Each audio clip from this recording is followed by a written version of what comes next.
Welcome back, folks. It's the second episode of my 100% hardcore Minecraft series thing here. Sorry, just restarting my recording timer.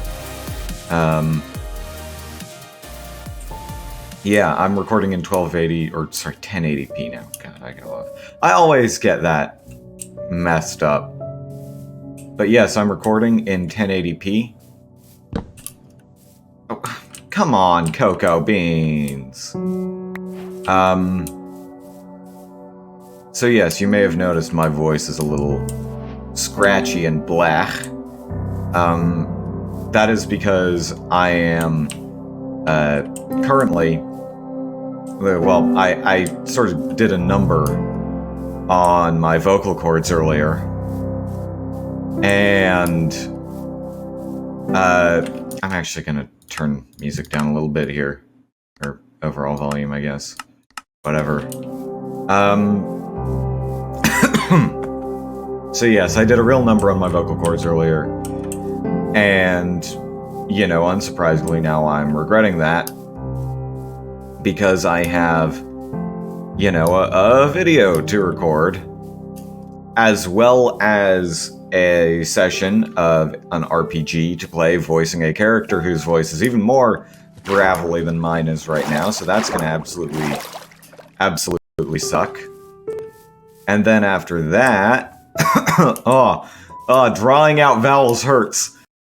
After that, I'm also going to be streaming Monster Hunter. Yes, I'm recording this the day before it goes up. Don't judge me. So yes, I've got a very scratchy sore throat right now. And the reason why I did a number on my vocal cords, it's a little bit in depth. Come on. Come on, VRAM, you can handle it.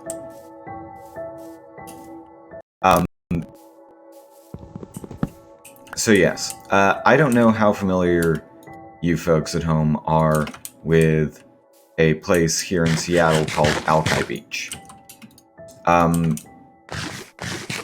It is one of the few real sand beaches here in Seattle, or the surrounding area as well. A lot of beaches that we have here are gravel beaches, which, you know, is nice, unless you want to walk on them barefoot. But yeah, there are a few sand beaches in the area. More importantly, it is a sand beach on the waters of Puget Sound. Now, if you are from a place that is, say, warmer than Seattle, with our, I wouldn't even say it's English weather, I'd say it's more, you know, like Scottish climate almost. But it's a very, very cold by, you know, most standards, climate. Obviously that is changing. Like, we had a wildfire season this year that stretched into October. That is not normal at all. But the last few years have been the worst wildfire seasons we have. As uncomfortable as it may be for you to hear, this climate change is real, and it is actively ruining people's lives right now. Because we had the worst wildfire season on record. Fires were still burning well into October. For a few days, the Northwest had the worst air quality in the world because of those fires. So if you think that, you know, if you live in the US and you think that your life being affected by climate change is some, you know, distant future thing that you don't have to worry about, you're wrong. It's coming. If it's not already here for you, like it is for me and everyone else in Washington, Oregon, Idaho, Montana, California as well, they've had horrible droughts these last few years.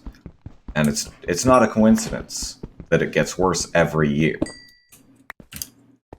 I mean, even if you believe that this is part of some sort of natural cycle, which it's not, but even if you believe that it is part of some sort of natural cycle, you should still very much be on the side of wanting to figure out something to do about it, because, like I said, it's actively making people's lives worse. It's actively messing things up and ruining so many people's livelihoods. I mean, can you imagine waking up one morning and being told that you have to evacuate within 5 hours, knowing that your house is going to burn down, knowing that anything you leave behind, because you can't fit it into your suitcase or your car or whatever, is gone. It's going to be burned to ash. And then while you are, like you've probably lost your job as well because everyone's had to evacuate. Like even if you manage to get reemployed, like you're still, at least for the time being, not making any money. You are blowing through money instead because you're having to live in a hotel, or if you're lucky, you've got friends or family who you can stay with. But then, a couple days after you evacuate, waking up and realizing that you can taste soot in your mouth. That you can, like, every time you take a breath, you can feel the tiny little particulates of smoke in the air. Hello there, burbs.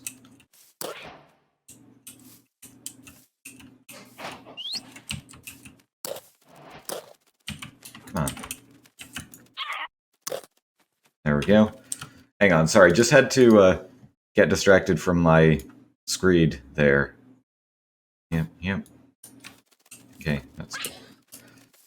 How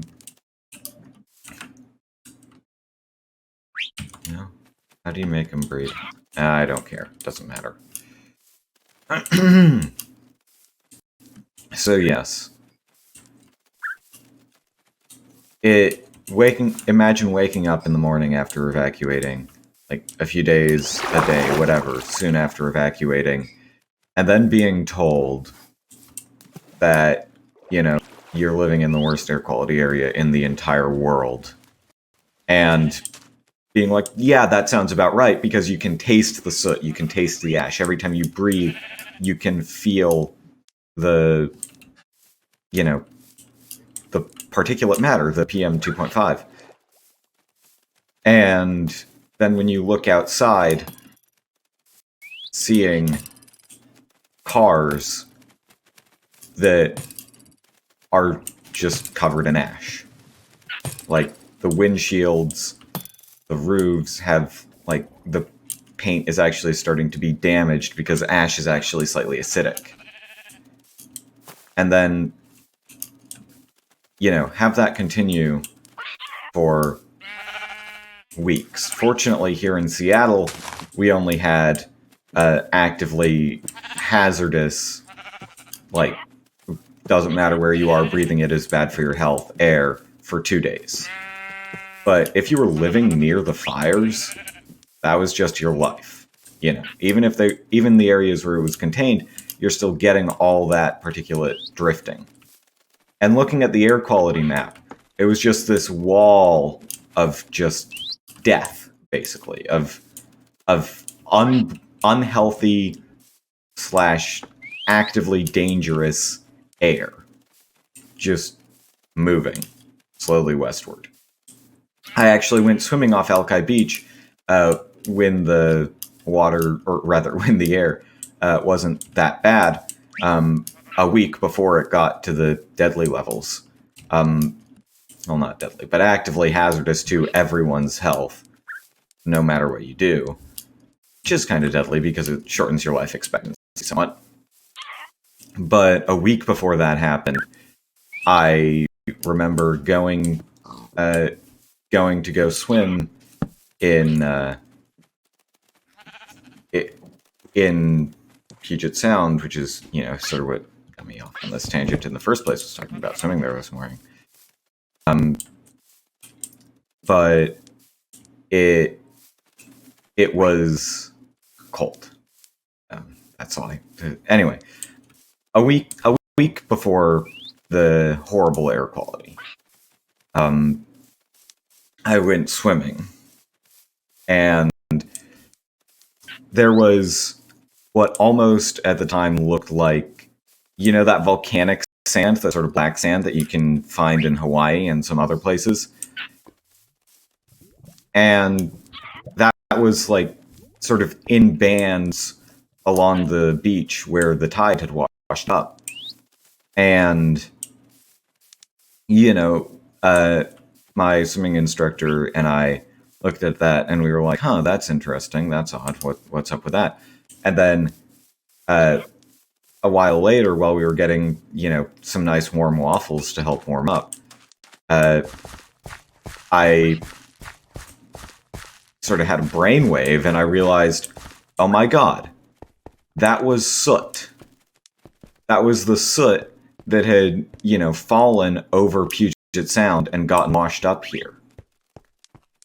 So, like, that is the sort of situation that I'm talking about, where there is enough soot falling just over, like, the nearby water to, or not even just nearby water, because, that's where the waterways lead, but enough soot just falling over the water to create, like, almost a second layer of sand along parts of the beaches. That is, I mean, maybe you live somewhere super inland, so you've never experienced, regular beaches and like. But for me, that was a really sobering experience because, again, it was just sort of this moment of, okay, this is like a dangerous degree of, air pollution here. Like, I don't know what sort of effects that much soot in the water would have on aquatic life. I imagine it can't be good. I mean, anything that drastically changes the pH of seawater is generally bad for sea life. Anything that changes the pH of river water is bad for river life. And like I said, ash is somewhat acidic, so if tons of it is falling, then you end up with, a change in the river or non-river pH. So, again, hopefully, because it hadn't, totally dissolved, it didn't have that effect. But it not totally dissolving also raises the worry of what if there were, fish and such that ate it, and what effect does that have? And this is all stuff that I'm sure there's research and I'm sure there's literature about. I'll probably do an info dump episode on it someday. Probably during the next wildfire season. But for now, I don't know. And it's something I should probably look into and research because, again, this stuff is affecting my life very presently. And I'm fortunate enough to live, away from the actual burn areas and also in a non-flammable house. Mostly non-flammable house. So even if the wildfires do spread to Seattle, I personally won't have much to lose, but that's not taking into account the fact that I am going to move out in the next few years. And who knows, I might end up somewhere that is very much a burn risk. And it's just when you have to take into account the risk of losing, the home that you have poured so much money into just because of ever worse and more frequent wildfires or hurricanes or droughts or pick your weather disaster here, flooding. like once you are starting to have to factor in, weather, like extreme weather events, destructive extreme weather events, into your budget for your future, that is how you know that we have already hit the point we where climate change has had a major impact on people's lives. Now, I'm not saying that these sorts of extreme weather events have never been a problem in the past. Of course they have. But the West Coast has gone from basically completely burning down once every, 5 to 6 years to burning down every year. And burning down more every year. California has had record droughts pretty much every year these last few years. It's not something that we can ignore, that we can say will go away. It is a fact of our lives now. And as much as I would love to say that we can just, do this one quick trick to fix climate change, there's no fixing what's already happened. And even if we do manage to, reassert normalcy within the carbon cycle, there is still the risk of what we've already done being enough to cripple both people's living and countries' economies. And as well, especially like with COVID, right? One of the main ways that COVID spreads is through buildings with enclosed, basically, ventilation. So places with AC, for instance. Like closed off places with AC. Hang on, I'm gonna just turn my render distance down so that not quite so bad. Oh, that's much better. There we go. So yes,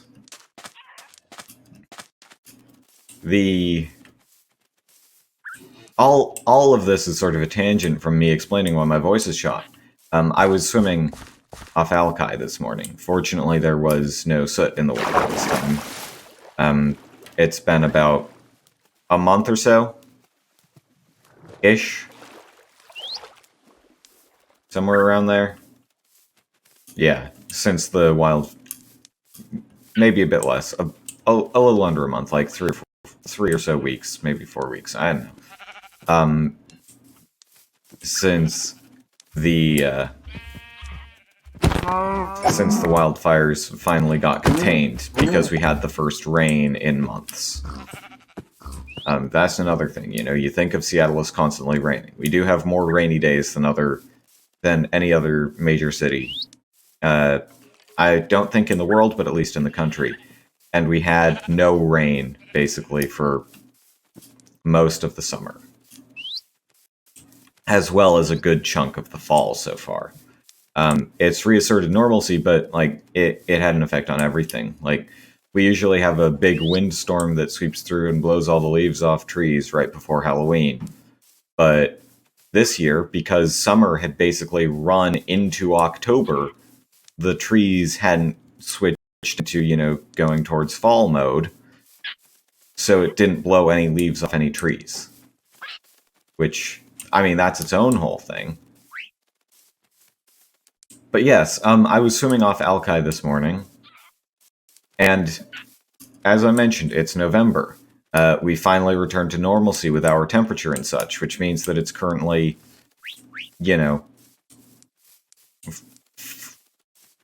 40 to 50 degrees outside range. This is all Fahrenheit, by the way. So if you are more familiar, more acquainted with Celsius, then, well, it's 1.8. So it's Yeah, Celsius is Fahrenheit divided by 1.8. Or no, sorry, Fahrenheit minus 32 divided by 1.8. Or to convert Celsius to Fahrenheit, it's times 1.8 and then plus 32, because those are reversible operations. Let's see. Sorry, I know I'm just wandering and talking, but what I am looking for is a good place to build a base for myself here.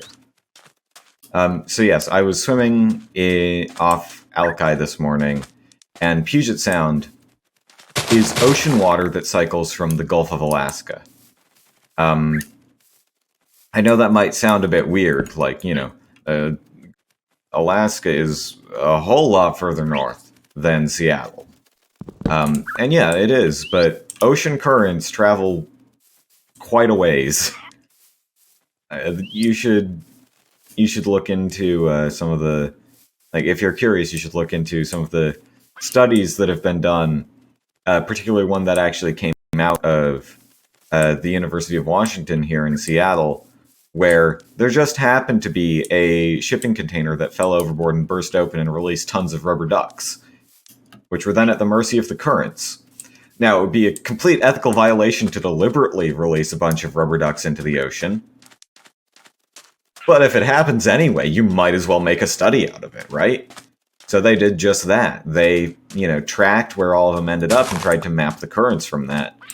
And it's absolutely amazing how far some of the ducks got carried. Like, they were washing up literally all over the world from a spill in the Pacific Ocean. Right, like a little ways off the, off the coast. And it's just, wow. But anyway, yes, Puget Sound gets its water, part of the sort of cycling and flow comes down from the Gulf of Alaska. Which means that, obviously it's not Arctic waters cold, but it is very cold. It's, I think, yeah, if I am remembering right from my time with Argosy Cruises, the usual temperature range is 42 to 55 degrees. Now, if you have ever been swimming in the Pacific or the Atlantic or anywhere like that, if you've swam basically anywhere else on the U.S. like beaches into the ocean, the range there, depending on where you are, etc., like obviously it's colder in Maine than in Florida, for instance. And it's colder, off the coast of the Olympic Peninsula than in California. But, they don't, yeah. Maine is probably actually pretty comparable, but if you've been swimming in, the places where people actually swim in the ocean, like California, like Florida, you are probably used to, like, 60-ish, 60 to 70 degree water. Maybe even warmer during the summer. I don't know. But, yeah, this is a whole lot colder than that. Another way of putting it is the mid to low 50s are the hypothermia, like, danger range for air. So, yeah, and water, of course, conducts heat a lot better than air because it's a liquid rather than a gas, right? Same way that solids are, on a cold day, whenever you touch something, it feels cold, but the air doesn't feel that cold. Because the air is not conducting the heat as well, meaning you're not losing as much heat. So, for something that conducts heat very well, like water is actually amazing at conducting heat. You can imagine why it might be that's why it's used as coolant fluid in a lot of situations like reactors. So you can imagine why the, you know, it might be very cold to put yourself into water that is, again, hypothermia range for air. And the reason I say mid to low 50s is hypothermia danger range for air is because that's where you start being able to get hypothermic wearing light clothing. So if you're wearing, for instance, a windbreaker, and, like regular jeans, that is probably going to be just fine in mid to low 50 degree weather, but you shouldn't be out there for, hours on end. If you're wearing, shorts and a t-shirt, hypothermia is inevitable at that point. Like, it's just a matter of how long are you going to be out there before you start to freeze. Now, in water, it's a lot worse because, again, water conducts heat a lot better. So you lose heat a lot faster. So it's very cold. Fortunately, because there's a lot of temperature lag with the oceans, the water today off Alki was 52 degrees. However, just because the water, temperature-wise, is warmer than the air does not mean that it is, conducting less heat away from your body than the air is.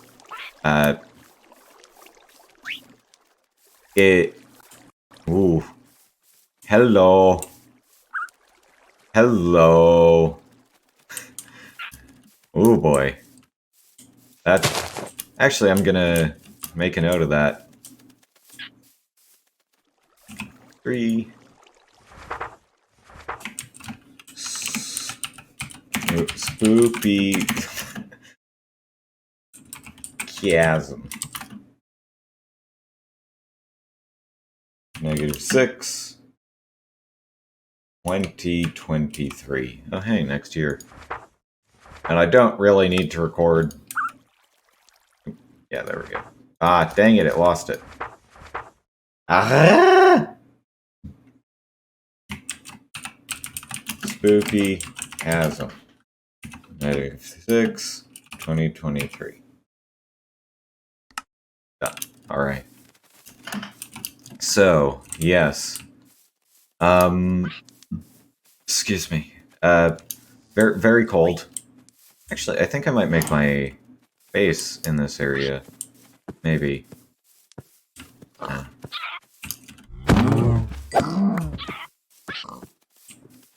So yes, the water there being, like 12 degrees warmer than the air does not mean very much.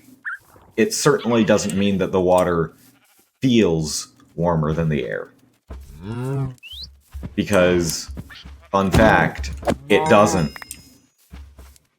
The water is much, much colder feeling than the air. Because, again, it's a better heat conductor. It is drawing heat away from your body faster. So, yeah, I went swimming this morning. And I ended up with a whole bunch of freezing cold water around me. And for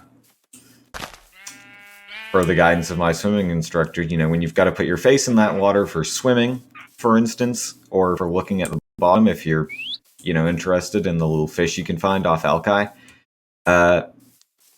So usually when you, do water stuff, you want to be breathing out while your face is in the water to create a pressure seal. When the water's that cold, having your face under the water and having to breathe out is really just, where'd my other herb go?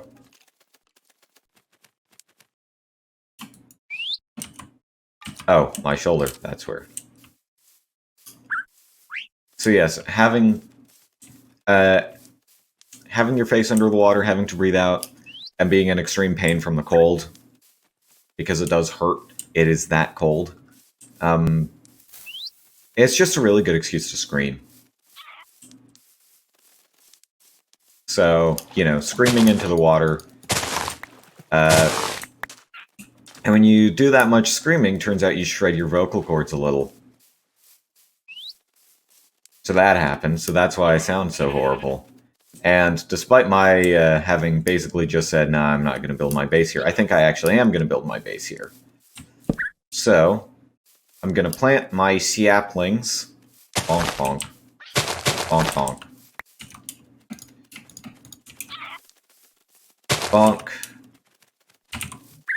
Bonk. Bonk. Bonk. And bonk. Alright. And right, it's the birds. Darn birds. Come on. Home is at 63, 63, 1759. And there we go. All right. So, thank you all very much for watching. Hopefully my voice has not been too messed up. Hopefully you've been able to hear me okay. Sorry it took the entire episode for me to explain why. But yeah, I will see you all next time.